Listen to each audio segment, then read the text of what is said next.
ज्ञान योग, कर्म योग, भक्ति योग का विश्लेषण। ज्ञान योग, इस शरीर के अंदर ही ज्ञान प्रकट होता है। देने वाला तुम्हारे अंदर ईश्वर है। ईश्वर ही ज्ञान का रूप है। कोई ज्ञान रखता है, कोई ज्ञान नहीं रखता है। किसका? अपने ईश्वर का, अपनी आत्मा का। कोई ज्ञान रखता है, कोई नहीं रखता है। जो रखता है वो ज्ञानी कहलाता है, जो नहीं रखता है वो सांसारिक कहलाता है। जिसके पास ज्ञान है उसके पास ज्ञान योग है, माने ज्ञान से अपने भगवान को देखता रहता है, अपने ही अंदर ज्ञान से अनुभव करता रहता है, अपने हृदय पर भगवान को देखता रहता है। अरे वाह हे प्रभु, तेरी बड़ी कृपा है, तू बहुत बड़ा है, तू अंतर्यामी है, तूने इतना बड़ा संसार बनाया हुआ है, तू सबका माँ बाप है, तू सबको चुग्गा देने वाला है, तू सबकी रक्षा करने वाला है, सब में व्याप्त है। ज्ञान से ये सब कुछ देखता रहता है ज्ञानी पुरुष। अज्ञानी पुरुष वहां तक नहीं पहुंच पाता क्योंकि उसको ज्ञान नहीं है। ज्ञान से ही वहां तक पहुंचा जाता है। कहां तक? जहां ईश्वर रहता है, ज्ञान से ही पहुंचा जाता है। अज्ञानी आदमी को ज्ञान नहीं है तो कैसे पहुंचेगा भाई? जब यही पता नहीं है कि गुरुजी का घर कहाँ है तो कैसे आएगा गुरुजी का घर? या तो पूछ पूछ के आएगा या फिर बगैर ज्ञान के अपने घर बैठा रहेगा। ज्ञान है तो तुरंत चला आएगा। इसलिए ज्ञान प्रकट करने के लिए अपने अंदर ईश्वर को खुश करना पड़ता है। अपने अंदर ईश्वर को खुश करना पड़ता है। आलस्य त्यागना पड़ता है, लोभ त्यागना पड़ता है, क्रोध त्यागना पड़ता है, अहंकार त्यागना पड़ता है, मैं त्यागनी पड़ती है। ये अपने मन के अंदर, अपनी सोच के अंदर, हे प्रभु तू ही बड़ा है, तेरे बगैर कुछ नहीं होता है, तू ही मेरा स्वास्थ्य है, तू ही मेरा चरित्र है, तू ही मेरा घर है, तू ही मेरा मालिक है, तू ही मेरा माता पिता है और तू ही मेरा गुरु है। सब कुछ तू ही है, तेरे बगैर मैं कुछ नहीं कर सकता। जो इस भाव से रहता है, जिसकी भावना में भगवान के लिए भाव नहीं है, जिसकी भावना में भगवान के लिए भाव नहीं है वो सांसारिक है। उसको तो रोग भी होंगे, कष्ट भी होंगे, हानि भी होगी, उसको सब कुछ होगा। और जिसकी भावना में भाव है उसको कुछ नहीं हुआ, उसको कुछ भी नहीं हो सकता। सब अपने अंदर का खेल है। तो ये तो रही ज्ञान योग की बात। कर्म योग, जिसका कर्म ज्ञान के अनुसार होता है, क्योंकि ज्ञान अपनी आत्मा का ही रूप है, अपने ईश्वर का ही रूप है। तो किस्मत किससे बनती है? किस्मत भी वही बनाता है। तुम्हारे अंदर वो सब कुछ देख रहा है ना, तुम्हारे कर्म के अनुसार किस्मत बनाता है। सांसारिक लोग अपनी सांसारिक किस्मत बनाते हैं, बार बार जन्म लेते हैं उस किस्मत से। और जो भगवान भक्ति वाले हैं, जो भगवान की शरण में रहते हैं, जो ज्ञानी ज्ञान रखते हैं, वो किस्मत नहीं बनाते, वो तो भगवान को भजते हैं। तो उसकी जो किस्मत है ऐसी बन जाती है। कैसी? मुक्ति, संसार से मुक्ति। भगवान संसार से मुक्त करता है और मैं संसार में रमाती है। भगवान का भजन तो संसार से मुक्त करता है और मैं आदमी को संसार में रमाती है। तो ज्ञान योग, कर्म योग। अब जिस आदमी को ज्ञान है वो कर्म भी ऐसे करेगा। कैसे करेगा? कहीं गलती ना हो जाए, अच्छे कर्म करेगा, तीर्थ करेगा। ज्ञानी आदमी तीर्थ, ज्ञानी को ही तीर्थ मिलते हैं। जो ज्ञानी आदमी होता है, जिसको ज्ञान होता है, उसको ही तीर्थ मिलते हैं। और सांसारिक आदमियों को तीर्थ इसलिए नहीं मिलते क्योंकि उसका तीर्थ कराने वाला रूठा हुआ है, तीर्थ कराने वाला रूठा हुआ है। वो तीर्थ का महत्व नहीं समझता कि तीर्थ का मतलब क्या है। वो भगवान का महत्व नहीं समझता कि भगवान का मतलब क्या है, इसलिए उसको तीर्थ नहीं मिलते। तीर्थ का टाइम था जब तो गुरुजी टाइम नहीं मिला, हाँ। कुछ टाइम मिला तो फिर आपने पता है वो लड़ाई हो गई थी। अब उसमें लगे रहे तो वही वो चीज याद रही, अब कहाँ याद आए कुछ। तो बस तो सब वैसे तो मैं गुरुजी 101 बार भगवान का नाम लेती हूँ दोनों टाइम। अच्छी बात है, 101 बार अच्छी बात है, हाथ जोड़ती हूँ, फिर वो आपकी शरण में है, जो बहुत अच्छी करना बात है है। वो आपको करना। हाँ तो चलो, अगर 108 बार गायत्री मंत्र बोलती। अच्छी बात है, जो जितना उसको जपेगा पाप कटेंगे। जो अपने शरीर में काम जरूर करती हूँ, वैसे घर दही देवताओं को भी बोलती हूँ मैं जैसे भी हूँ आपके चरणों में आते, कोई गलती हुई मेरे को माफ करो। अब शांत हो जाओ, शांत हो जाओ। ज्ञान योग, कर्म योग और भक्ति योग, अपने कल्याण के ये तीन ही साधन हैं। अपने कल्याण के, अपने पापों से मुक्त होने के ये तीन ही साधन हैं। ज्ञान योग, कर्म योग, भक्ति योग। कहाँ? जी में। जी में ज्ञान होना चाहिए। ज्ञान माने पवित्रता, माने आत्मा। अपना जी आत्म स्वरूप होना चाहिए, सांसारिक नहीं होना चाहिए, उसको कहते हैं ज्ञान योग। दूसरा कर्म योग, आत्मा के अनुसार कर्म करना चाहिए, किसी का भला करना चाहिए, किसी की मदद करनी चाहिए, किसी को ज्ञान देना चाहिए, किसी को राह रास्ता बतानी चाहिए। क्योंकि सांसारिक आदमी ही दुखी होता है, गृहस्थी आदमी ही दुखी होता है। गृहस्थी को राह रास्ता बताना, गृहस्थी को ज्ञान देना, गृहस्थी को सहयोग देना, यही कर्म योग है। भक्ति योग, अब तीसरा है भक्ति योग। भक्ति भाई उनको सिखाओ जो आदमी भक्ति से विमुख हैं, जो आदमी दुखी हैं, जो रोगी हैं, जो अशांत हैं, उनको ये बात शिक्षा दो, ये ज्ञान दो, उनको ऐसा उपदेश दो जिससे कि उनका मन भक्ति में बदले, उनका मन भक्ति में बदले। भक्ति किसको कहते हैं? भगवान का भजन, भगवान के नियम। जल्दी उठो भाई, ब्रह्म मुहूर्त में उठो भाई, टट्टी पेशाब जा करके घर की साफ सफाई करके अपने कपड़े आदि सब साफ सुथरे करके, बच्चे स्नान करा के, खुद स्नान करके, जल्दी से जितना जल्दी से जल्दी हो सके भगवान को भजना शुरू कर दो। इसको कहते हैं भक्ति। जीवन जीना है, जीवन जीना है। या तो नियम धर्म के साथ जी लो तो सुख, बगैर नियम धर्म के जियोगे तो दुख। जीवन जीना है, दोनों ही तरीके से जीवन जीना है। सुख के साथ जी लो या दुख के साथ जी लो। करनी भरनी है, इसमें ईश्वर बैठा हुआ है, सब कुछ देख रहा है। तुम्हारे नियम धर्म को भी देख रहा है, तुम्हारे नियम धर्म से दूरी को भी देख रहा है, सब कुछ देख रहा है। जो माला भजता है उसे भी देखता है, जो नहीं भजता है उसे भी देखता है, और जो कुछ भी नहीं करता उसको भी देखता है। ईश्वर सबको देखता है। तो उद्धव जी ने कहा, हे कमल नयन श्री कृष्ण, आपकी वाणी ही वेद है, जो आत्मा के अनुसार बोलता है, जो भागवत के अनुसार बोलता है, वही वाणी, वही शब्द सत्य है। जो आत्मा के अनुसार बोलता है, जो भागवत के अनुसार बोलता है, जो भगवान अंतर्यामी के अनुसार बोलता है, उसके एक एक शब्द में सच्चाई होती है। ऐसे पुरुषों के पास बैठना चाहिए, ऐसे पुरुषों की बात सुननी चाहिए, ऐसे पुरुषों के पास आते जाते रहना चाहिए। पाप कट जाएंगे,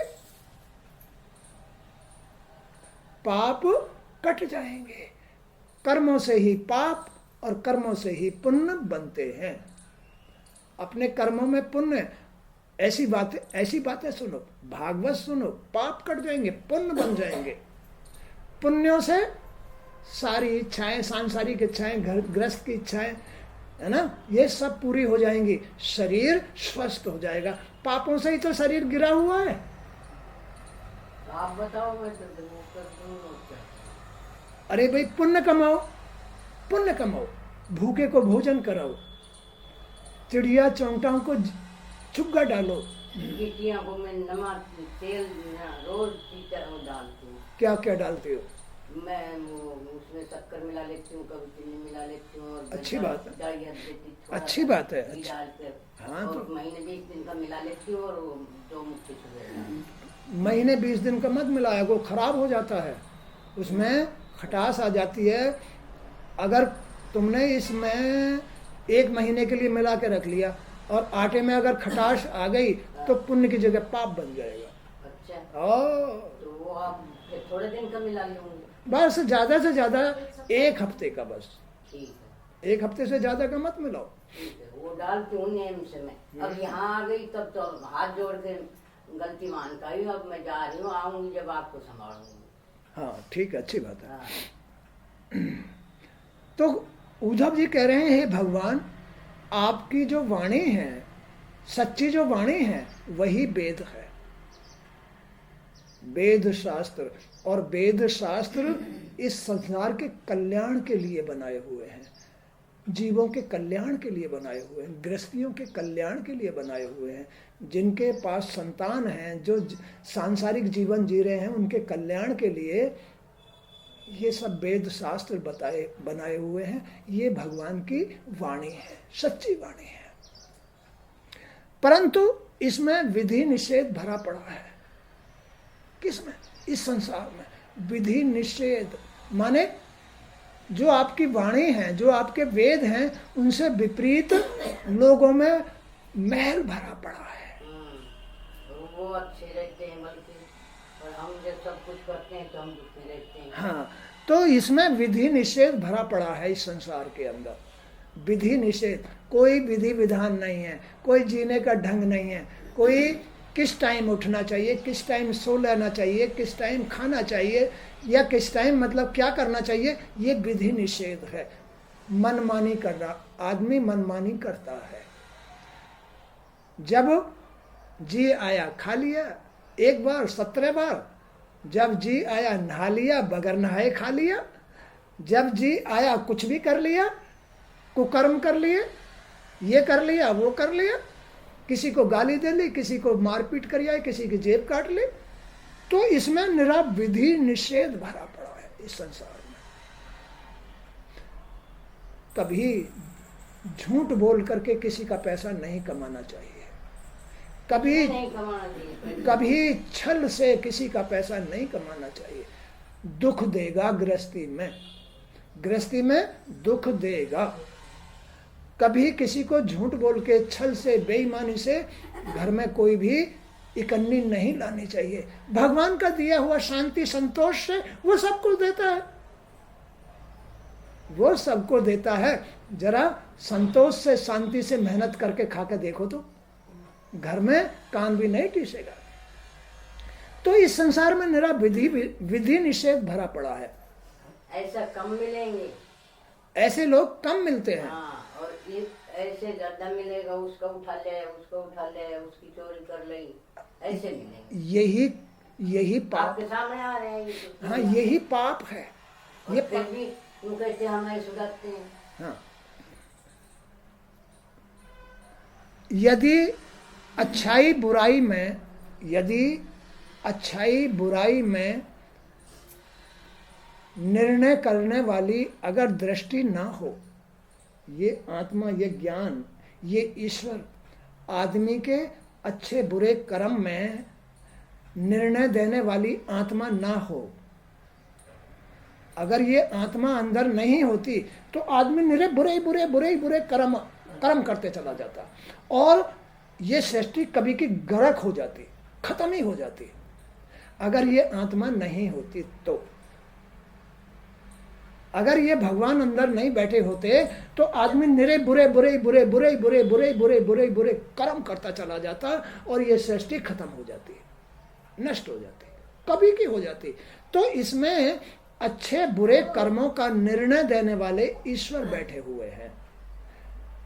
बोलो बैठे हुए नहीं, भाई ये काम मत करो, ये काम करो, ये काम करो, ऐसा मत करो, झूठ मत बोलो, किसी की चुगली चपाटी मत करो, किसी को मतलब किसी के साथ छल मत करो, किसी के साथ धोखा मत करो, किसी की आत्मा मत दुखाओ, किसी को गाली मत दो, किसी की संपत्ति पर निगाह मत डालो, किसी की स्त्री पर निगाह मत डालो, किसी के बच्चे पर निगाह मत डालो। ये आत्मा निर्णय देती है, सबके अंदर बैठी हुई है, सबके अंदर आत्मा बैठी हुई है जो निर्णय देती है अच्छे बुरे कर्मों को कि भाई ऐसा करो, ऐसा मत करो। तो प्राणियों का कल्याण करने में समर्थ कैसे हुआ जा सकता है? अगर ये आत्मा नहीं होती तो आदमी का कल्याण नहीं होता, सब गाढ़ हो जाता है। इसलिए आत्मा इसी बात का निर्णय करती है कि भाई ये अच्छा कर्म है, ये बुरा कर्म है। तुम अच्छाई के साथ माने मेरे साथ दो बातें हैं, एक तो भगवान और भगवान की माया। तो जो मेरे साथ रह करके अच्छाई के साथ सत्यता के साथ रह करके कर्म करेगा सुख पाएगा, और मेरी माया, माया भी मैं ही हूं। भगवान कह रहे हैं एक तो सच्चाई और एक मेरी माया, एक तो मैं हूं और एक मेरी माया है, हम दो ही तो हैं। माँ बाप तो दो ही होते हैं ना, माँ और बाप दो ही होते हैं। अगर बेटा संतान बाप के साथ रहता है, बाप उसको बहुत कुछ देता है, बाप उसको प्रेम करता है, और जो संतान माँ से जुड़ करके माँ के ही गुण गाती है वो बह जाता है, बह जाता है। तो स्त्री पुरुष की माया है, स्त्री पुरुष की माया है, माया भगवान की ही है। तो जो ये माया है, ये माया संसार है, माया स्त्री संसार है। तो जो संतान माँ में रमती है संसार में, उसकी संतान संसार में रम जाती है। जो संतान यानी बाप में रमती है वो पार हो जाती है, वो भगवान का भक्त होता है। ये अंतर होता है। तो भगवान इसी बात को कह रहे हैं कि भाई देखो, जो संसार में रम गया वो मेरी माया में रम गया, और माया तुमको नाच नचाती है। माँ ही बच्चों को बिगाड़ देती है, माँ ही बच्चों को बिगाड़ देती है। नाजायज खिलाकर, नाजायज प्यार करके, नाजायज उसकी देखभाल करके माँ उसको कुछ नहीं कहती है, इसलिए बच्चे बिगड़ जाते हैं। ये भगवान की माया है। अब बाप अलग स्वभाव का होता है, माँ अलग स्वभाव की होती है। बाप कभी भी बुराई नहीं देख सकता, माँ बुराई को छुपा लेगी, ना लाड कर सकता। बात समझ गए नहीं? तो ये माँ बाप का, ये भगवान और भगवान की माया का खेल है। ये है भगवान और भगवान की माया का खेल। माया, माया भी होती है। माया भी का अर्थ है बुराइयों को छिपा लेना। माया बुराइयों को छिपा के रखती है अपने अंदर, है ना। माँ बुराइयों को छिपा लेती है, घर की, बच्चे की, बेटी की, सबकी बुराइयों को छिपा लेगी, और वो बुराइयां उसको आगे चल के दुख देंगी। लेकिन बाप कभी भी बुराइयों को नहीं छुपाएगा, वो उनको हटाने के लिए प्रयास करेगा। और माँ की छुपाई हुई बुराई बाप को दुख देती है। माँ की छुपाई हुई बुराई बाप को दुख देती है गहराई की बात। इन बातों को समझ लेना, इन बातों को सीख लेना, गृहस्थी में पार हो जाना है। जीवन की नैया पार हो जाती है। नहीं तो इसी भवसागर में आदमी भूल में डूब जाता है। माँ भी डूब जाती है और बाप भी डूब जाता है। माँ डुबा देती है बाप को। खेल समझ रहे हो नहीं? हाँ। तो भगवान श्री कृष्ण कह रहे हैं कि हे मनुष्य, मनुष्यों का कल्याण करने के लिए मैंने 3 प्रकार के भोगों का उपदेश किया है। मनुष्यों का कल्याण करने के लिए पूरे संसार में सारे मनुष्य एक ही हैं, सबका भगवान एक ही है। तो इन मनुष्यों का कल्याण करने के लिए मैंने 3 प्रकार के उपदेश दिए हैं। वे हैं ज्ञान योग। अब ये ज्ञान कैसे पैदा होगा? एक तो हो गया ज्ञान और एक हो गया कर्म, एक हो गया भक्ति। तो जब तक तुम्हारे पास भक्ति नहीं है ज्ञान भी नहीं आएगा। जब तक तुम्हारे पास में भगवान का भजन नहीं है, भगवान का भजन करना चाहिए, नियम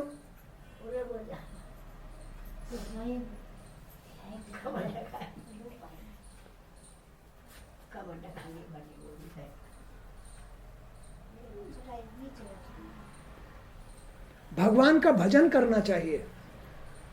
भक्ति, बगैर भक्ति के ज्ञान नहीं आता है। 3 ही उपाय हैं अपना कल्याण करने के, अपनी गृहस्थी में पार हो जाने के। चाहे भले संसार में रहो चाहे कंदराओं में रहो, 3 बातें हैं। 3 बातें ही तो यहां तुम्हारा साथ देंगी और 3 ही बातें गुफाओं में साथ देंगी। वो क्या है? भक्ति। भक्ति क्या है? बगैर भाव में भगवान के प्रति भावना, श्रद्धा, भगवान के प्रति श्रद्धा। जब तक तुम्हारी भावनाओं में भगवान के प्रति श्रद्धा और भाव नहीं है, भक्ति नहीं है, तो अपनी भावना में भगवान के प्रति भाव रखना। हे मेरे स्वामी, बस मुझे तो ऐसा आशीर्वाद दो कि मैं आपकी सेवा करूं, मेरा नियम बना रहे, मेरा ध्यान तुम में बना रहे, मेरी वाणी से आपका नाम निकलता रहे, और अपने शरीर के नियम बना के रखे। जल्दी उठो, शौच जाओ, साफ सफाई करो, स्नान करो, बच्चों को नहलाओ, खुद भी नहलाओ, अपने कपड़े लगते इनको साफ करो। ये भगवान के प्रति भक्ति है। ये सब कुछ भगवान में है। इसको सही मायने में व्यवस्थित रखना ही भक्ति है। अपनी घर गृहस्थी को सही मायने में बनाए रखना यह भक्ति है। अपने घर को सही मायने में भगवान का भजन करने लायक बना के रखो। इसको अपनी घर गृहस्थी को भगवान का भजन बनाए रखना भक्ति कहलाती है। अगर तुम्हारी घर गृहस्थी, अगर तुम्हारा शरीर भगवान के भजन के लायक नहीं है तो भक्ति नहीं है, और बगैर भक्ति के ज्ञान नहीं आएगा। इसलिए अपने शरीर को भक्ति में बनाए रखने के लिए अपने रोजाना, एक दिन की बात नहीं है कि एक दिन में भक्ति आ जाएगी, नहीं, जिंदगी भर अपने नियम से रहो। उठो, शौच जाओ, साफ सफाई करो, चाहे आदमी को करना पड़े चाहे स्त्री को करना पड़े, अपना घर साफ होना चाहिए। अपने घर की सही व्यवस्था होनी चाहिए, उसमें वैष्णवता होनी चाहिए, उसमें खान पीन सही होना चाहिए, उसमें रहन सहन ठीक होना चाहिए, आदमी का चरित्र ठीक होना चाहिए, है ना, आदमी की संगति ठीक होनी चाहिए, और तब तुम भगवान का भजन कर सकते हो, तब तुम्हारे पास भक्ति आ सकती है। जब तक तुम्हारे पास खान पीन ठीक नहीं, संगत ठीक नहीं, तुम्हारा स्वभाव व्यवहार ठीक नहीं, तुम्हारे नियम ठीक नहीं, तुम्हारे पास क्रियाएं ठीक नहीं, साफ सफाई नहीं, तो भक्ति नहीं आएगी। और भक्ति में इतनी बड़ी शक्ति है कि भगवान को चाहे वो कहीं भी बैठा है खींच के ले आती है उस घर में। भगवान चाहे कहीं भी बैठा है, भगवान चाहे मंदिर में है, चाहे भगवान कहीं भी आकाश में है, वह तुरंत खींच के ले आएगी तुम्हारे घर में लाके। भक्ति में इतनी शक्ति है। तो भगवान आए नहीं और तुम्हें ज्ञान मिला नहीं, तो भक्ति से भगवान आते हैं और भगवान ही ज्ञान बनाते हैं। ये तुम्हारे शरीर की घर गृहस्थी की कहानी है। तो बगैर उनके कुछ नहीं हो सकता। अब करो कर्म। 3 बातें हो गई, भक्ति योग, ज्ञान योग और कर्म योग। भक्ति से ज्ञान, भक्ति से भगवान प्रसन्न होते हैं, तुम्हारे घर में आते हैं। भगवान के आने से ही तुम्हें ज्ञान प्रकट होता है, और ज्ञान से जब तुम कर्म करोगे तब तुम्हें आनंद आएगा, तब तुम अपने पापों से मुक्त हो सकते हो। ज्ञान आएगा तभी तुम तीर्थों का महत्व समझोगे, तभी तुम माँ बाप का मतलब समझोगे, तभी तुम अपने पूर्वजों का मतलब समझोगे, तभी इन बातों को समझोगे कि भाई काम, क्रोध, लोभ, मोह, मद से बचना चाहिए।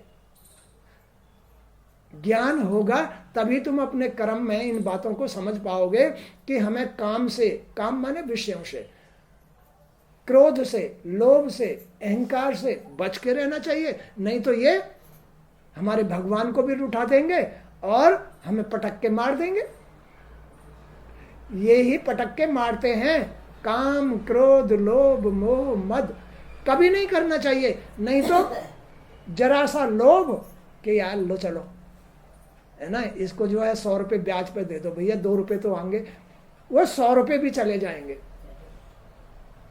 100 रुपये भी चले जाएंगे, लौट के नहीं आएंगे, क्योंकि लोभ से दिया है।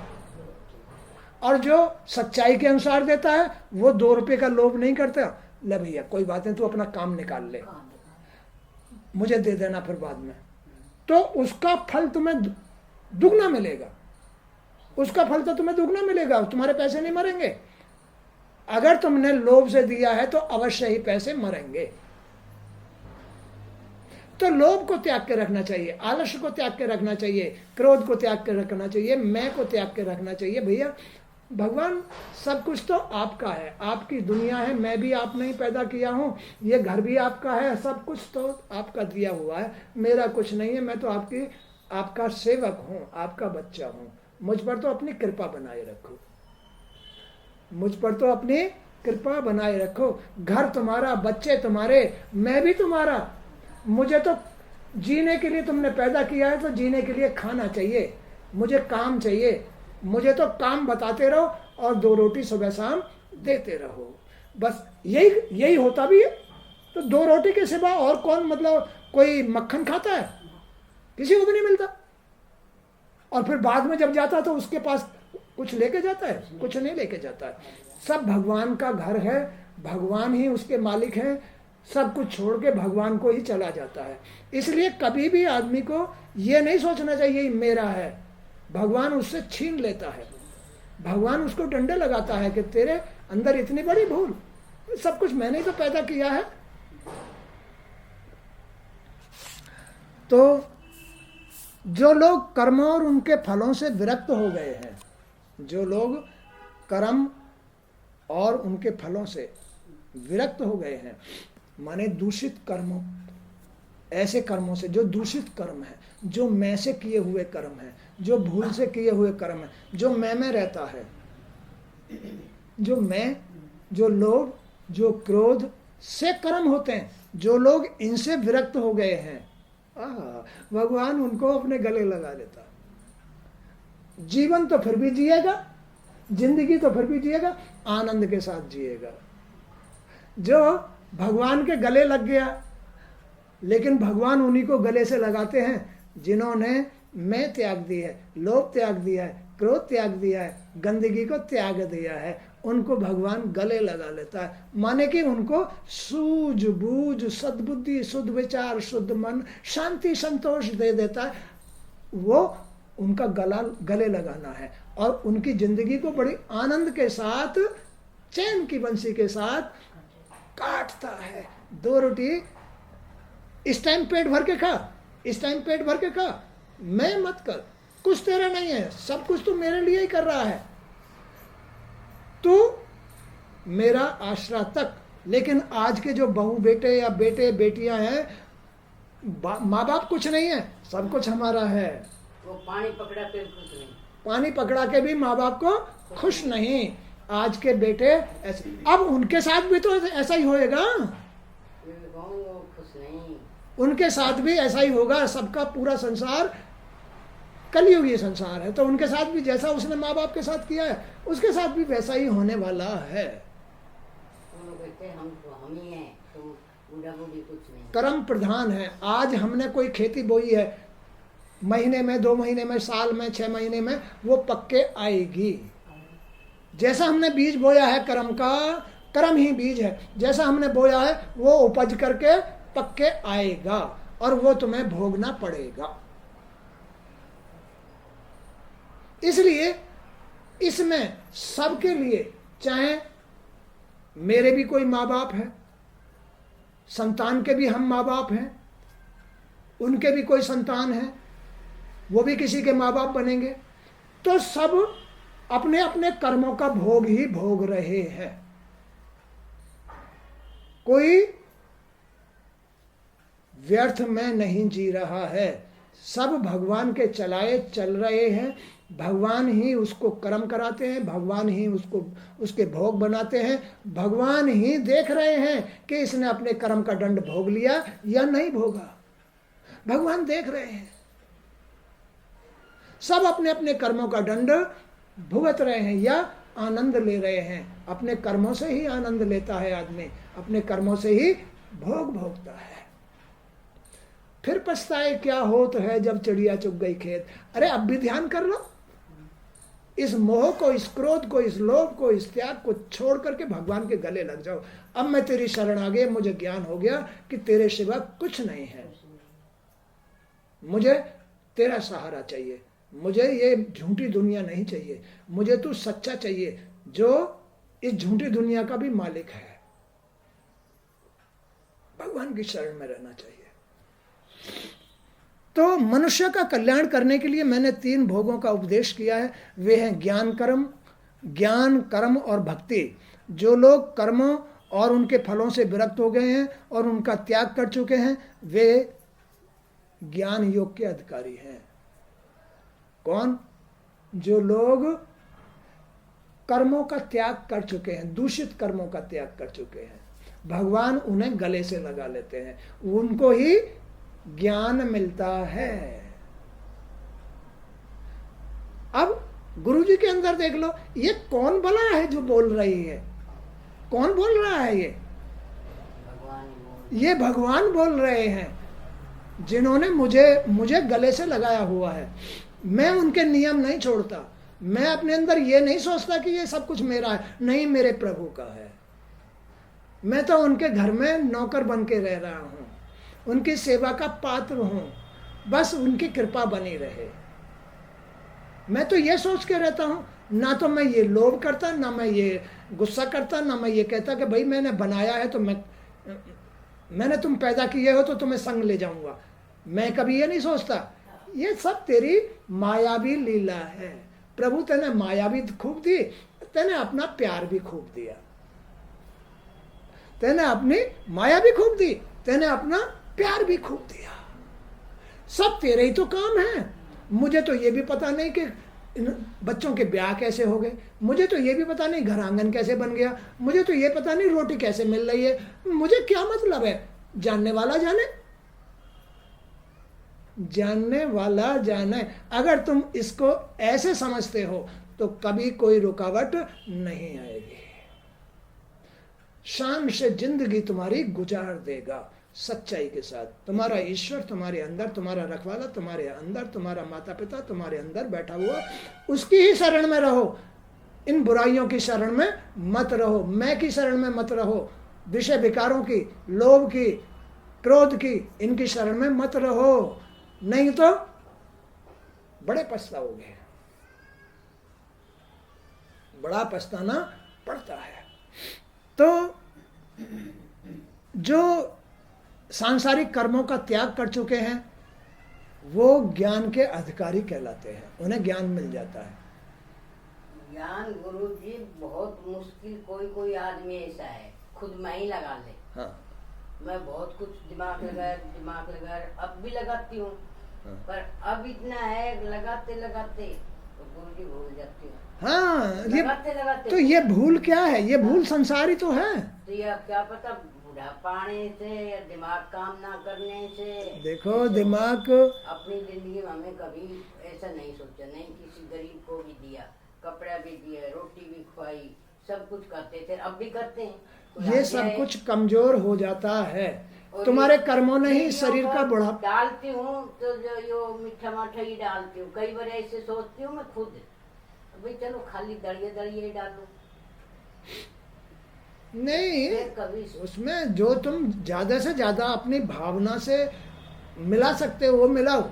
चाहे उसमें मक्खन मिलाओ, चाहे उसमें मेवा मिलाओ, चाहे उसमें आटा मिलाओ, चाहे उसमें चीनी मिश्री कुछ भी मिलाओ, तुम्हारी भावना खुश हो जानी चाहिए। हाँ, नहीं दड़िया तो कभी कभी खत्म हो जाता है तो मैं खाली दड़िया भी डालती हूँ फिर। देखो तुम ये बातें सुनते सुनते सुनते सुनते सुनते सुनते सुनते सुनते जिसकी आंखों में से आंसू टपक जाए उसको भक्ति कहते हैं। उसने भगवान को खुश कर लिया। इन बातों को सुनते सुनते, इन सच्ची बातों को सुनते सुनते हाँ, जिनकी आंखों से आंसू बहने लग जाए, हे भगवान हमने बहुत बड़ी भूल की है, हमने बहुत ये बात बड़ी, आप- समझ लो जिसकी आंखों से आंसू बह जाए, सच्ची भक्ति ये है। जिसकी आंखों से अभी आंसू नहीं निकल रहा है, अभी वो सोच रहा है, अभी तो वो सोच रहा है, अभी वो भक्ति नहीं, अभी सोच रहा है।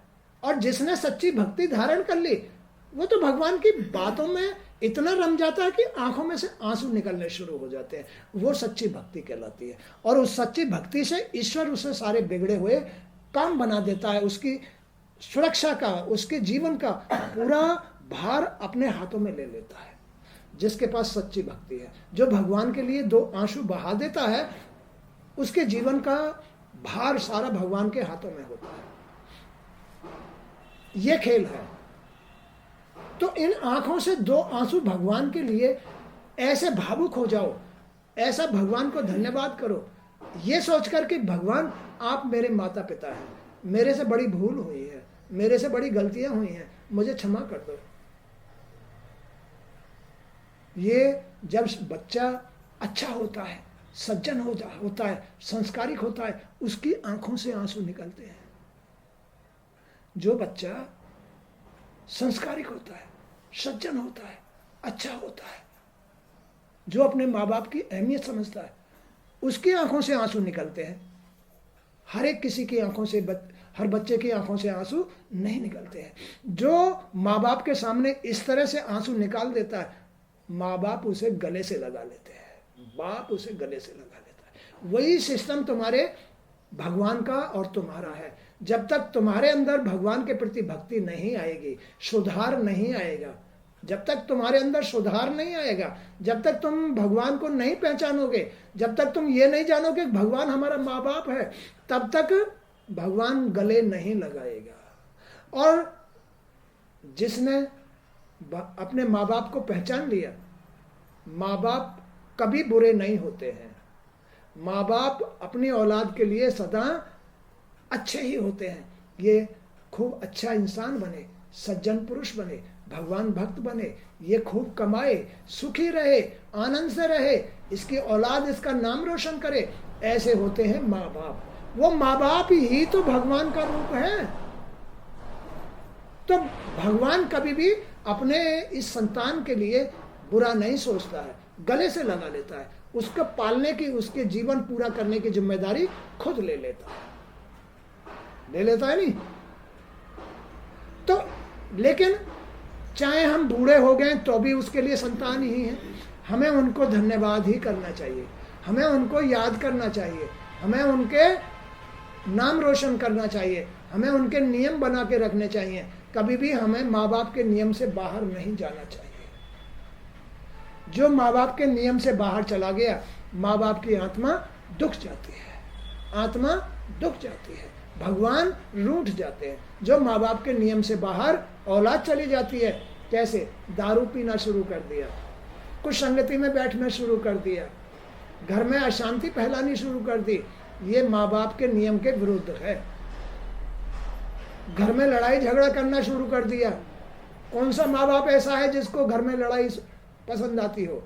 कौन माँ बाप ऐसा है जिसको जो है दारू पीना पसंद हो?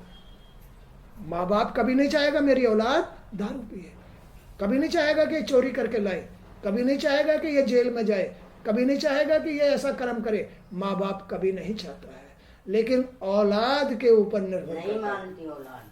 किसी किसी की गुरुजी मैंने देखा है कि कितना भी समझाने पर वो औलाद नहीं समझ पाती। हाँ, तो ये सब कुछ सांसारिकता है। और जब तक भगवान के शरण में नहीं जाएगा, अपने माँ बाप की शरण में नहीं जाएगा, तब तक उसे सुख आनंद नहीं मिलेगा। सुख आनंद औलाद को नहीं मिलता है, चाहे उसमें मैं ही क्यों ना हूं। अगर मैं भगवान की शरण में रहूंगा और उनके नियम आदेश को मानूंगा तो ही मुझे सुख वो दे सकते हैं। देंगे सुख भी वही देंगे और दुख भी वही देते हैं, सब कुछ वही करते हैं। मोक्ष भी वही देते हैं, नरक भी वही देते हैं। इसलिए अपने माँ बाप की शरण में रहना चाहिए। तो आज का सत्संग भी यहीं तक। जय श्री कृष्ण, जय श्री कृष्ण।